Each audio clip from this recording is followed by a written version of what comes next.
Bonjour à tous mes chers dresseurs d'IT. Aujourd'hui, on va tester le CT32 de Honeywell.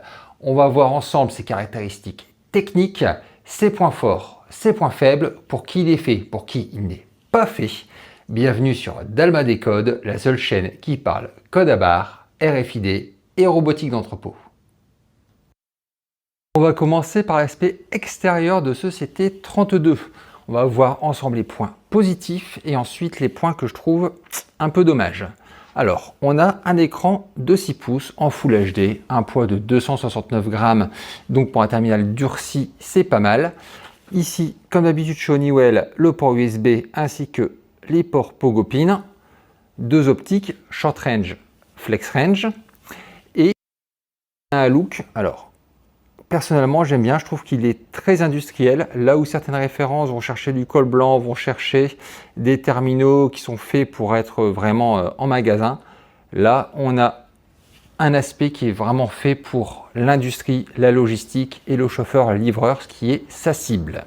Alors, ce qui me dérange un peu, ça va être les boutons de scan. Je trouve qu'ils sont trop bas, ce qui fait que quand je l'ai dans la main, mon terminal ici, il est trop haut. J'aurais préféré, question ergonomie, de tenir mon terminal comme ça, mais là, mon pouce est sur le bouton Power.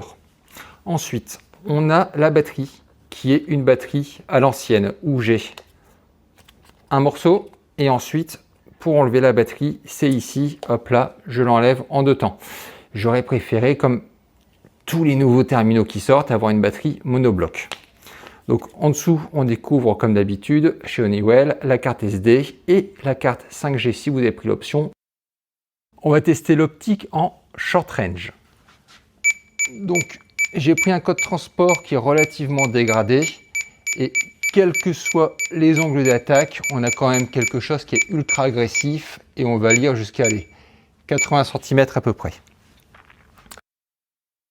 Alors, même si cette short range est vraiment très efficace, moi j'ai toujours vous conseillé de partir sur une flex range. Pourquoi? Parce que la flex range permet de lire de près comme de loin. Et donc, très concrètement, votre opérateur, s'il doit lire un code, un colis qui est au sol, eh bien, avec la short range, il ne pourra pas. Il va être obligé de se baisser. Donc, à la fin de la journée, il aura mal au dos et à la fin, il va développer des TMS. Si, pour quelques euros, on peut lutter contre ça, pour moi, ça vaut largement l'investissement. Au niveau des accessoires, alors là on est en août 2025, la poignée de pistolet elle n'est pas encore disponible, mais je pense qu'elle arrivera bientôt.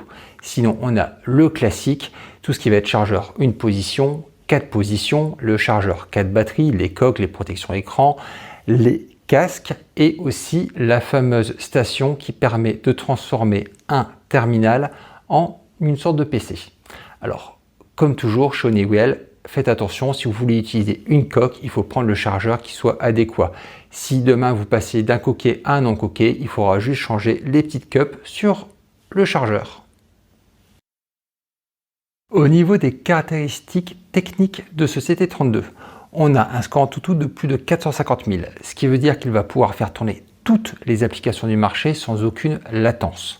Un Android qui démarre à 14 pour finir à 18, donc on va à peu près avoir 10 ans de durée de vie devant nous. Une solidité qui est quand même assez forte, 1,80 m avec la coque, 1,50 m sans la coque, le tout associé à un poids relativement léger de 269 grammes. Au niveau du Wi-Fi, c'est la toute dernière génération, donc c'est du Wi-Fi 6E. En option, on pourra prendre la 5G et dans les options à choisir, ça sera soit du short range, soit du flex range. Pour moi, ce terminal, il a été dédié pour 3 types de personnes. Les personnes qui travaillent en industrie, les chauffeurs-livreurs et ensuite les logisticiens, mais qui travaillent avec au maximum un shift. Pourquoi? Parce que la batterie, elle reste en 2 parties. Et donc, si vous êtes en 2.8 ou en 3.8, je pense que vous allez préférer une batterie qui sera monobloc. Au niveau du test de stress, alors comme tout le temps avec les nouvelles plateformes d'Honeywell, on a une très bonne utilisation du processeur, une batterie qui se décharge de manière très linéaire. Alors par contre, mauvaise surprise, cette batterie elle a tendance quand même à chauffer en utilisation intensive vu qu'on vient frôler les 41-42 degrés. Et voilà, c'est maintenant la fin de ce test du CT32. Alors comme d'habitude, si vous voulez le tester sur votre terrain, vous nous appelez Dalma Technologies, on se fera un plaisir de vous accompagner. Moi je vous dis à très bientôt pour de nouvelles vidéos.